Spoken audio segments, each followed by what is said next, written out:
আসসালামু আলাইকুম। আমন্ত্রণ আজকের সংবাদে, সাথে আছি আমি তানিয়া বেগম। শুনছেন রেডিও সাগরদ্বীপ FM 99.2।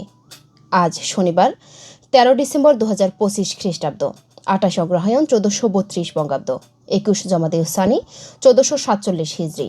শুরুতেই সংবাদ শিরোনাম।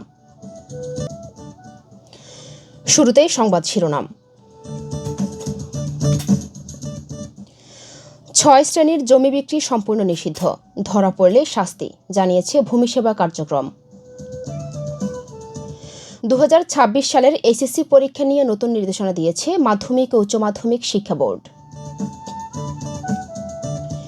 নোয়াখালীর সোনাপুর টার্মিনালে বাসে আগুন। শুনলেন সংবাদ শিরোনাম। সংবাদ রেডিও সাগরদ্বীপ 99.2 FM এর সম্প্রচারের পাশাপাশি সরাসরি প্রচারিত হচ্ছে www.radiosagordip.com এবং অ্যান্ড্রয়েড অ্যাপ রেডিও সাগরদ্বীপ থেকে। এবার বিস্তারিত।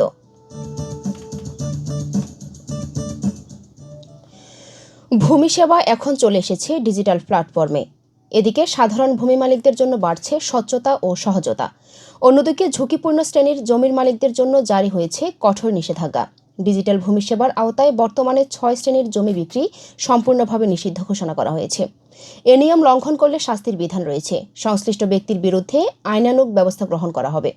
বর্তমান অন্তর্বর্তীকালীন সরকারের মূল লক্ষ্য হচ্ছে ভূমি সেবা নাগরিকদের দোরগোড়ায় পৌঁছে দেওয়া ও হয়রানিমুক্ত ও স্বচ্ছ প্রক্রিয়ায় ভূমি মালিকানা নিশ্চিত করা। এ লক্ষ্যে প্রায় 1000 কোটি টাকা বাজেটে বরাদ্দ রাখা হয়েছে ডিজিটাল ব্যবস্থাপনায় ভূমি সেবা কার্যক্রমে। তবে সতর্ক থাকতে হবে। জমি ক্রয়ের আগে অবশ্যই নিশ্চিত হতে হবে মালিকানা বৈধ কিনা, কারণ এখন সব তথ্য এক ডিজিটাল প্ল্যাটফর্মে সংযুক্ত। ফলে জালিয়াতি কিংবা অবৈধ মালিকানা লুকানো প্রায় অসম্ভব।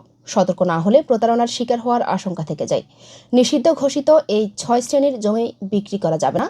জাল নামজারি ভিত্তিক মালিকানা, ভুয়া দাখিল ভিত্তিক মালিকানা, এজমালি সম্পত্তি, খাস জমি, জবরদখলের মাধ্যমে জমি।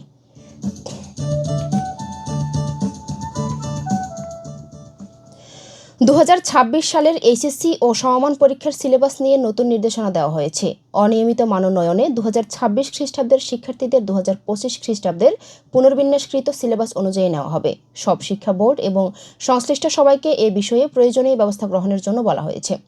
জাতীয় শিক্ষাক্রম ও পাঠ্যপুস্তক বোর্ডের এক চিঠিতে এ তথ্য জানা গেছে। ঢাকা মাধ্যমিক ও উচ্চ মাধ্যমিক শিক্ষা বোর্ড এ চিঠি প্রকাশ করে সংশ্লিষ্টদের ব্যবস্থা গ্রহণের নির্দেশ দেয়। চিঠিতে বলা হয়েছে 2025 খ্রিস্টাব্দের SSC ও সমমান এবং আলিম পরীক্ষা NCTB কর্তৃক পুনর্বিন্যাসকৃত পাঠ্যসূচি আলোকে অনুষ্ঠিত হয়।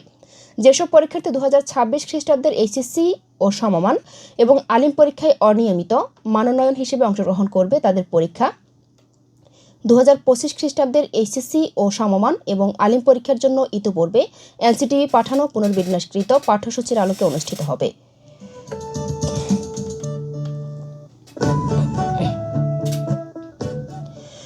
নোয়াখালীর জেলা শহর মাইজদির সোনাপুর বাস টার্মিনালে দাঁড়িয়ে থাকা একটি বাসে আগুন লাগার ঘটনা ঘটেছে।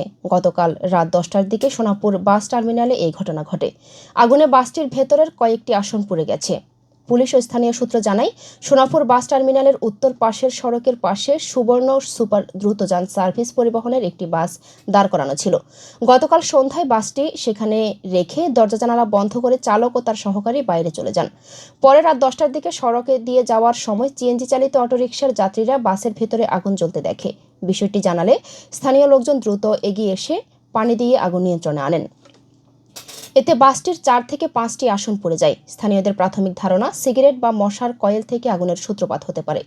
সুধারাম থানার ভারপ্রাপ্ত কর্মকর্তা মোহাম্মদ তৌহিদুল ইসলাম জানান, বাসের ভেতরে 4 থেকে 5টি আসন পড়ে গেছে। বাসের চালকের সহকারীরা ঘুমানোর উদ্দেশ্যে ভেতরে মশার কয়েল জ্বালিয়ে রেখে বাইরে খাবার খেতে যান। প্রাথমিকভাবে ধারণা করা হচ্ছে ওই মশার কয়েল থেকেই আগুনের সূত্রপাত হয়েছে।